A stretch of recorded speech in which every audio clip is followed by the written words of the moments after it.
Hebreus, capítulo 12. Assim, nós temos essa grande multidão de testemunhas ao nosso redor.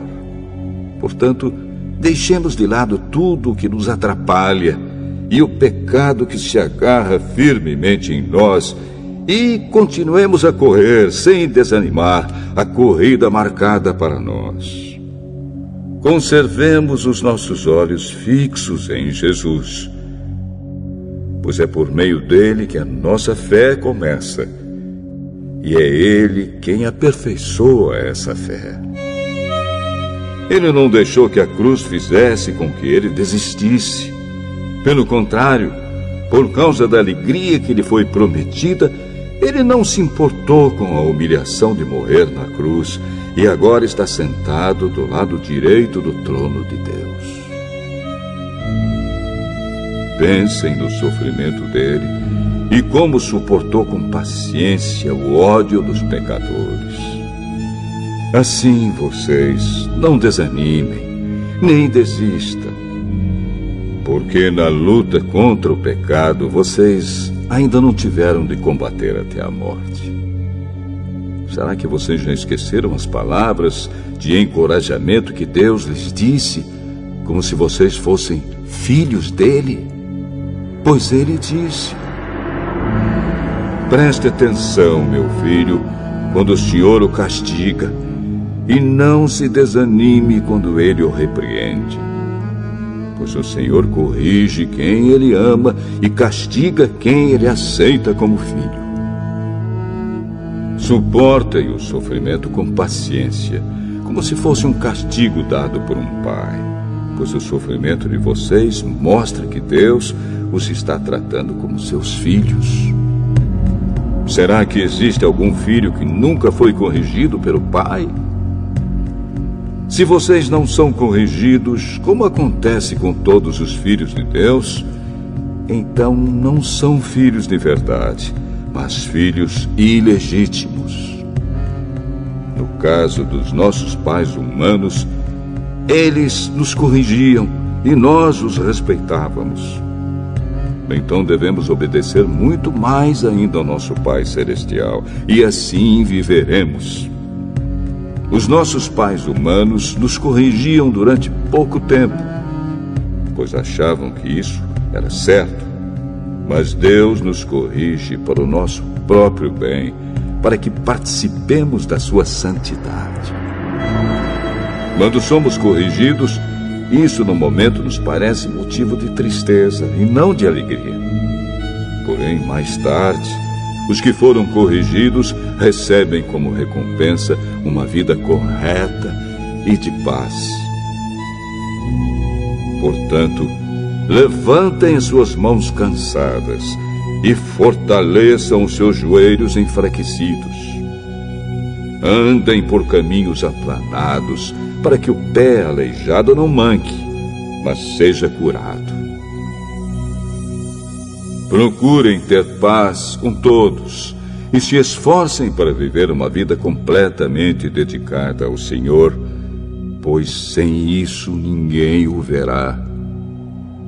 Tomem cuidado para que ninguém abandone a graça de Deus. Cuidado para que ninguém se torne como uma planta amarga que cresce e prejudica muita gente com o seu veneno. E tomem cuidado também para que ninguém se torne imoral ou perca o respeito pelas coisas sagradas, como Esaú, que por causa de um prato de comida vendeu seus direitos de filho mais velho. Como vocês sabem, depois ele quis receber a bênção do seu pai, mas foi rejeitado porque não encontrou um modo de mudar o que havia feito, embora procurasse fazer isso até mesmo com lágrimas. Vocês não foram como o povo de Israel. Vocês não chegaram perto de alguma coisa que se pode tocar, como o Monte Sinai com seu fogo destruidor, a escuridão e as trevas, a tempestade, o barulho de trombeta e o som de uma voz. Quando os israelitas ouviram a voz, pediram que ela não dissesse mais nada pois eles não podiam suportar a ordem que dizia: até um animal, se tocar o monte, deverá ser morto a pedradas. O que estavam vendo era tão terrível que Moisés disse: estou tremendo de medo. Pelo contrário, vocês chegaram ao Monte Sião e à cidade do Deus vivo, a Jerusalém celestial com seus milhares de anjos. Vocês chegaram à reunião alegre dos filhos mais velhos de Deus, isto é, daqueles que têm o nome deles escrito no céu. Vocês chegaram até Deus, que é o juiz de todos, e chegaram também aos espíritos dos que são corretos e que foram aperfeiçoados. Vocês chegaram até Jesus, que fez a nova aliança e que borrifou o sangue que fala de coisas muito melhores do que o sangue de Abel. Portanto, tenham cuidado e não recusem ouvir aquele que fala. Aqueles que recusaram ouvir a pessoa que entregou a mensagem divina na terra não puderam escapar. Por isso, muito menos escaparemos nós se rejeitarmos aquele que lá do céu nos fala.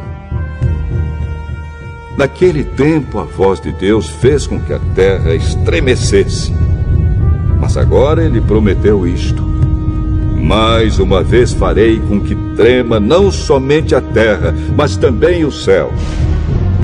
As palavras "mais uma vez" mostram bem que as coisas criadas serão abaladas e mudadas, para que as que não podem ser abaladas continuem como estão. Por isso, sejamos agradecidos, pois já recebemos um reino que não pode ser abalado. Sejamos agradecidos e adoremos a Deus de um modo que o agrade, com respeito e temor. Porque, na verdade, o nosso Deus é um fogo destruidor.